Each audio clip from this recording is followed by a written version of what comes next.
How's it going, everyone? Welcome back. I don't have a lot to say. That's a bold face. I always got a lot to say. I don't have a lot to say about how this game ended, though. Bengals 22, Packers 25. Mason Crosby tried to hand this Bengals football team the game on multiple occasions. Eventually, he was going to nail one, and he did nail one on a 3rd and 16, where you not only don't get to the quarterback quick enough, but you somehow manage to give up 16 yards to put him in that position in the first place. You've seen the field goal. Mason Crosby's not known for having a big leg. You know, you force this team to a 56-yarder, 55-yarder. He might just come up short, right? But it doesn't matter. You don't blame the defense there. I don't blame Evan McPherson. Heck, I don't blame Joe Burrow for throwing the interception that put the Packers in field goal range immediately in overtime. Why?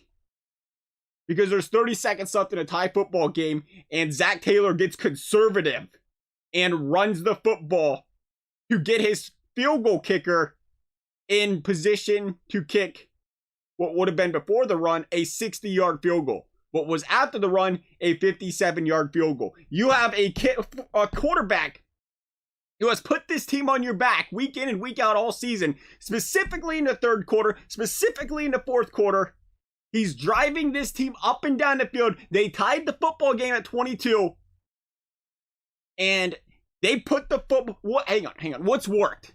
What has worked all season? Putting the football in Joe Burrow's hands over the running backs. Nonetheless, they put the ball on the ground on 3rd and 5.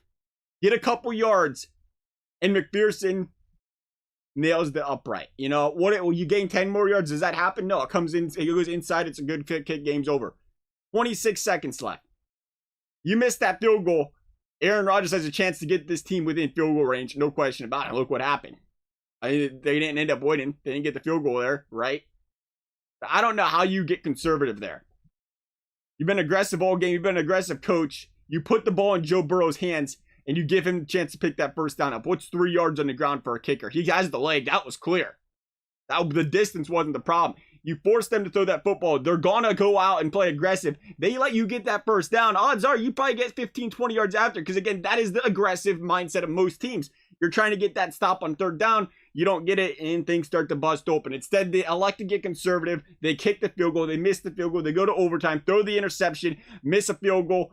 Crosby misses field goals. Eventually, he gets the ball back, 3rd and 16. Everything kind of comes together.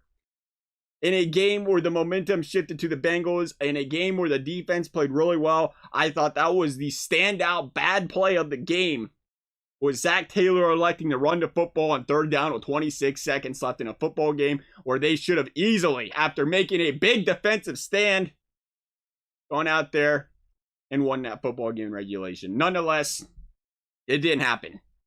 There's still a lot of bright spots about this football game. First of all, Bengals just played the Green Bay Packers. They played them really well. Defense stood up strong. They got pressure on Rodgers frequently in this game.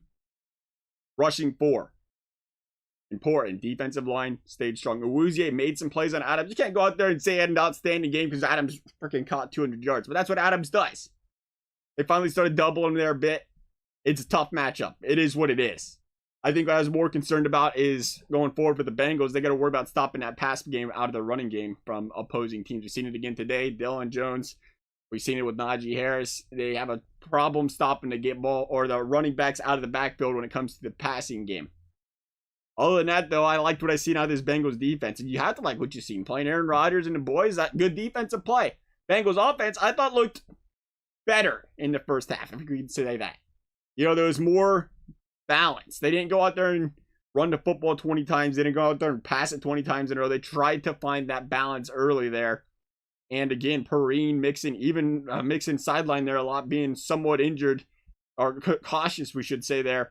They both look spring. I've loved what I've seen out of these Bengals running backs so far. Both of them. You see them falling down, and what do? They put their hand on the ground, and they try to gain a couple more yards. They try to stumble for a couple more yards. Both of them do a very good job of that. That's a big deal. You know, it seems like it might feel like nothing, but 3-4 more yards every play. Difference in 2nd and 8 and 2nd and 6. Difference in running a conservative play or saying, hey, 2nd and short, let's throw a deep shot downfield. A deep shot downfield, who, by the way, how can we not talk about Jamar Chase, the way this guy is playing football?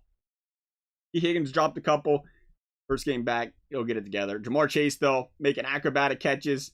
that chemistry of Joe Burrow, something special. Clearly showing today. Alexander showing that they can compete, though. That is the takeaway from the Bengals of this football team. People were doubting them.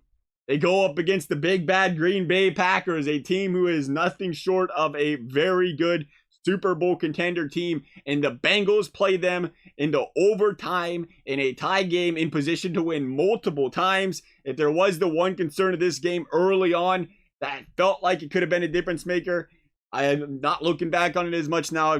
Plays in a game, they come together, it happens, but it was where the Bengals picked off Rodgers, and then they failed to get points off of that in good field position. I think you got to capitalize on that. When you're playing Rodgers, he gives you a chance. You got to be able to bust things open early, and this is a team, Green Bay, that showed in the past. They fall behind a little bit. You frustrate that team, and you really can get a comfortable lead on them, and you need that because, again, Rodgers is going to get it together in that fourth quarter. It's tough. Tough game. Bengals could have been 4-1. Going into Detroit, got to beat Detroit. Still can be 4-2. Positive thinking out of this game still because this team competed. They played well. Just a couple different decisions there could have changed the outcome of this game. Nonetheless, love you guys' thoughts. Thank you guys for watching. We'll see you next time.